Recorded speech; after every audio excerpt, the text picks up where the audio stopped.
Hello, humans. Welcome back to the study of the Bible in chronological order. Genesis chapter 14. At one point in this Genesis story, Cain's line represented the wicked who will be unsaved, and Seth's line represented the righteous who will be saved. From Seth came Enosh, and the time of Enosh, as it is written in Genesis 4:26, was when men began to call upon the name of the Lord.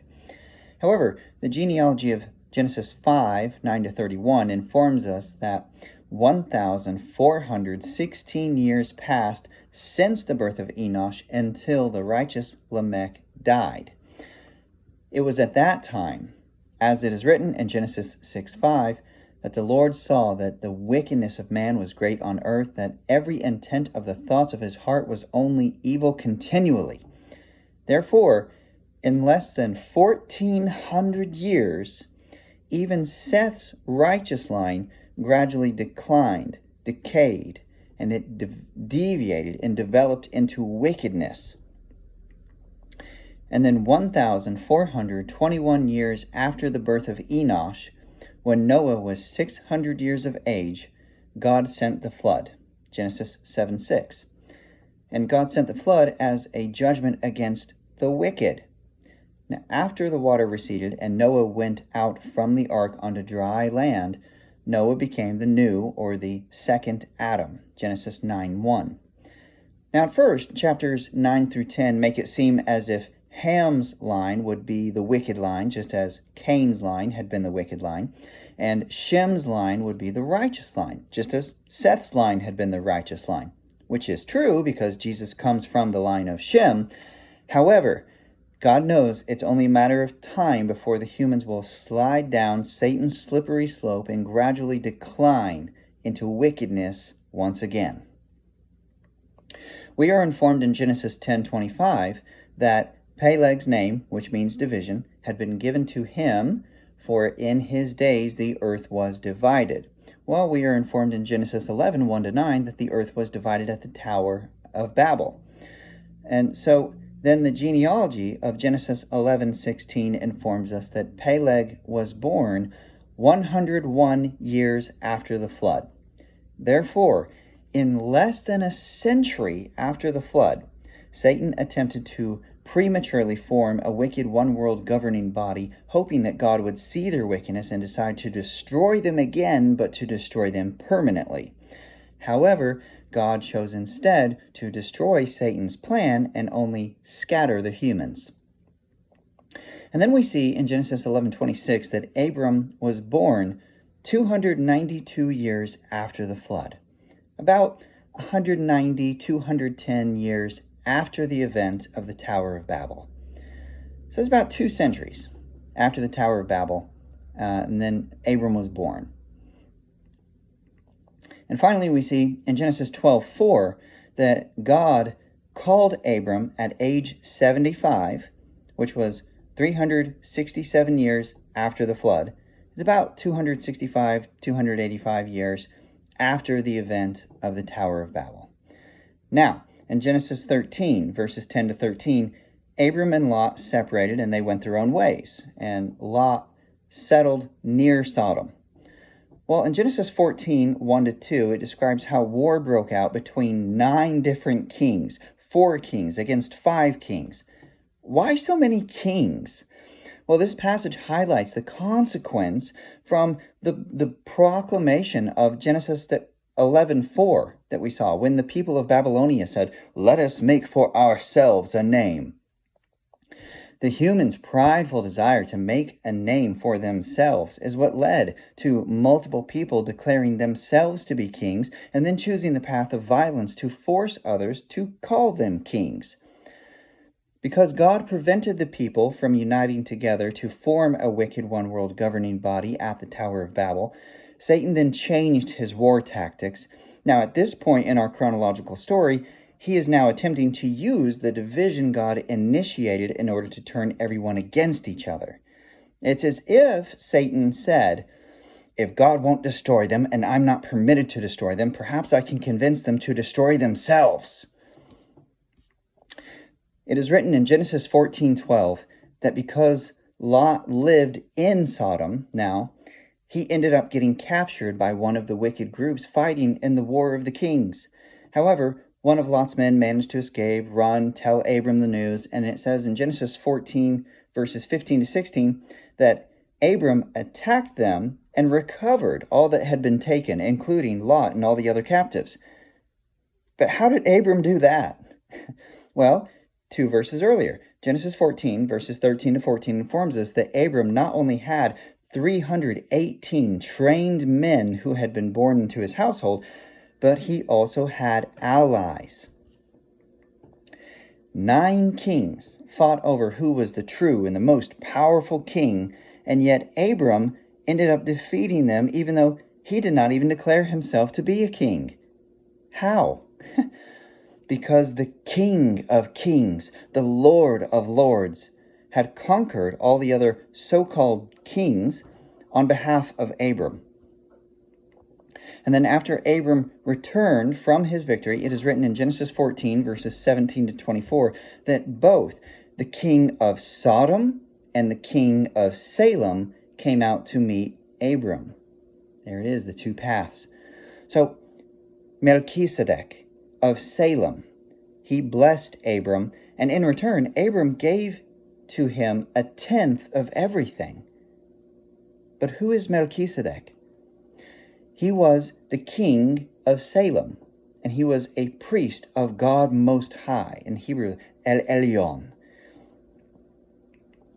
Melchizedek means king of righteousness, and king of Salem means king of peace, because Salem means peace. So he is the first priest king of Scripture. Melchizedek ruled Salem. He ruled peace, which, by the way, will later become the site of the future Jerusalem. In fact, Salem is merely a shortened version of Jerusalem. We see this in Psalm 76 too. And what is Jerusalem to the Jews, if not everything? Melchizedek gave Abram bread and wine, which represent the body and the blood of Christ. Abram tithed. He gave 1/10 to Melchizedek, just as the Israelites will eventually tithe to the Lord.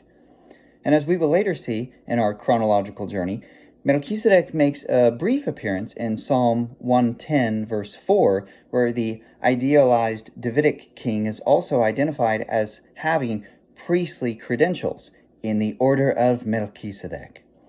And as for archaeological evidence, in the Dead Sea Scrolls, Melchizedek is depicted as a heavenly redeemer figure, a leader of the forces of light who brings release to the captives and reigns during the Messianic age.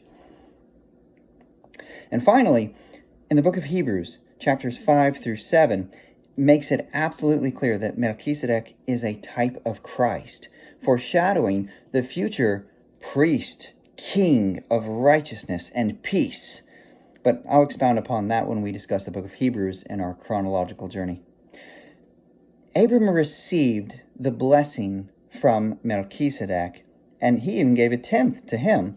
But Abram refused to receive anything from the king of Sodom. Abram's different responses to the 2 kings, it's extremely important theologically because they represent the 2 paths of either walking by the Spirit or by the flesh. In addition, the 2 different responses represent how our response should be to the King of Heaven, who is Jesus, and to the ruler of this world, who is Satan. Now, not only did Abram refuse to receive the plunder from the battle or even covet what did not belong to him, but he also desired to give credit and reward to his allies while he was completely relying upon the Lord. Now, the plunder would have made him even more wealthy, even more powerful. Yet, he placed his future hope in God alone. Rather than attempt to forcefully take control over the promised land of Canaan, which God did promise him, Genesis 13:15, he decided to wait for the Lord to give it to him. It is written that Lot chose to live in Sodom based off what he saw. Where else in the biblical story have people made decisions based only on what they saw?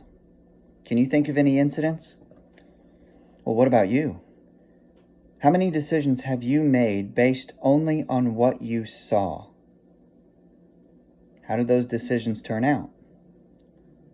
What have you learned from those decisions? Abram had courage that came from God. Do you have that type of courage? Abram had men who were already trained. Well, that means that he had been prepared to expect the unexpected. He was ready to respond to evil. How trained are you to expect the unexpected? Are you ready to respond to evil? Abram had allies. Are you connected with others, or are you isolated and an easier target, like Lot? Listen, it would have been easier, safer, not to become involved in Lot's trouble. But Abram decided to help Lot. Look, sometimes we must get involved in a messy, dangerous, painful situation in order to help others. We should be willing to act immediately when others need help. Are you willing? Well, many people, most people, I would say, are willing to say that they care about others. However, multiple test subjects who have been recorded by hidden cameras, they have revealed fear often overrides care and concern of others, and it actually paralyzes people into indifferent inactivity.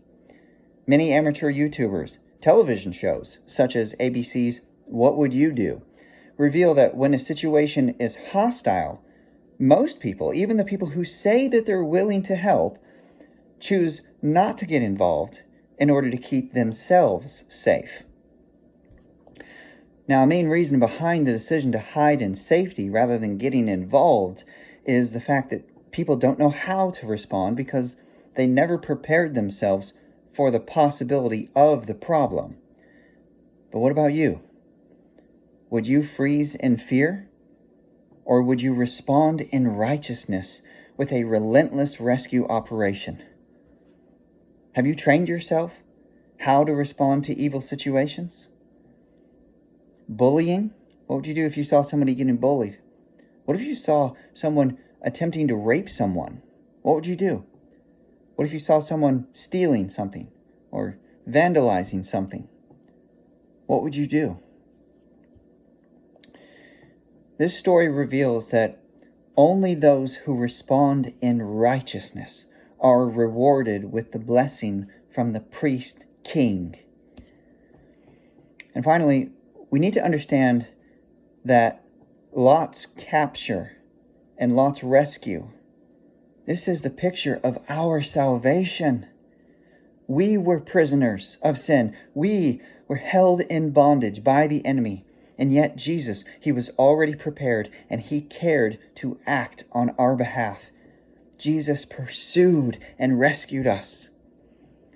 Will you give him the praise that he deserves? Until next time, may you decide in advance to choose to respond in righteousness. We're living in evil times. We must respond in righteousness.